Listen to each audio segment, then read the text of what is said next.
from here and into a future which is very bright after all. Some people may ask themselves, what happened to the 3% rule? Remember we talked about that, especially at level 1, and this was in regards to LPGC and their hypothesis that if approximately 3% of the population could decide on a plan for the future for mankind, the rest will automatically adjust. This, in turn, is based on the scientific experiments which led to the 100th monkey syndrome. I still think that it may possibly be a valid hypothesis, but there is a big problem with it, and I wonder if LPGC eventually realized this as well. The problem is that it's only good in theory. We will never be able to gather 3% of humanity under the same umbrella. If we had more time, we might, perhaps, but not as things have developed. This is a shame, and it's sad on behalf of those who will decide to take what they think is the easy path, when indeed it will turn out to be the most difficult one, and the one that could possibly lead to their own demise. This is ironic, because those who choose the machine kingdom will do so partly because they are promised almost eternal life.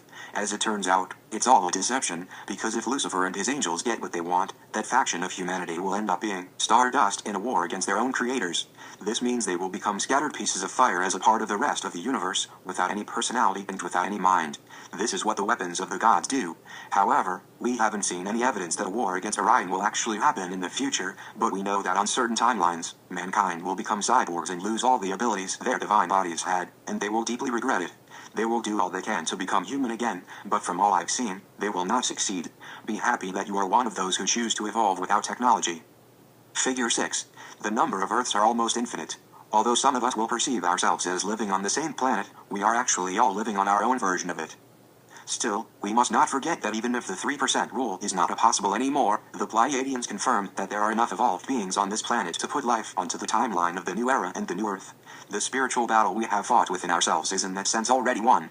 Now we need to uphold our positions in space and time and space to build our new future. And keep in mind that there is nothing wrong with leaving at this point and disappear through the grid when this lifetime is over. We are all the pioneers.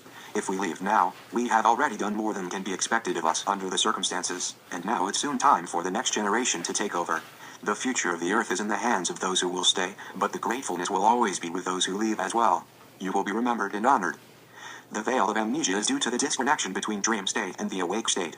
That disconnection was done by the space pirates who took over our beautiful planet.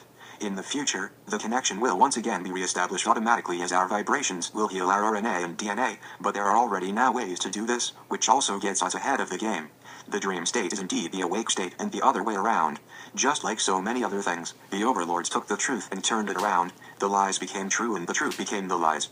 In an upcoming book, I will, among other things, work with the reader on how to reconnect the unconscious with the conscious mind and thus make a much more multidimensional being.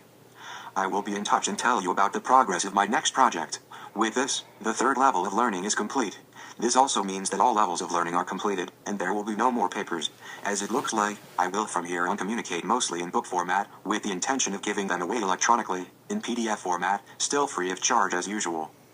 Thank you from the bottom of my heart for staying with me to these last words in this paper. It has been an incredible journey for myself, and I hope for the reader as well. Spend as much time as you need to ponder over this material and come to your own conclusions about it.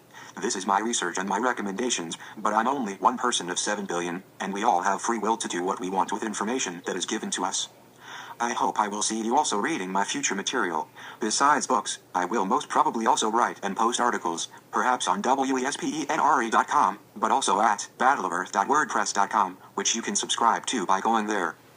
Have a peaceful, blessed, exciting and enlightening journey, full of joy and love. The future, my friends, is very bright. After all, we will all be more than fine.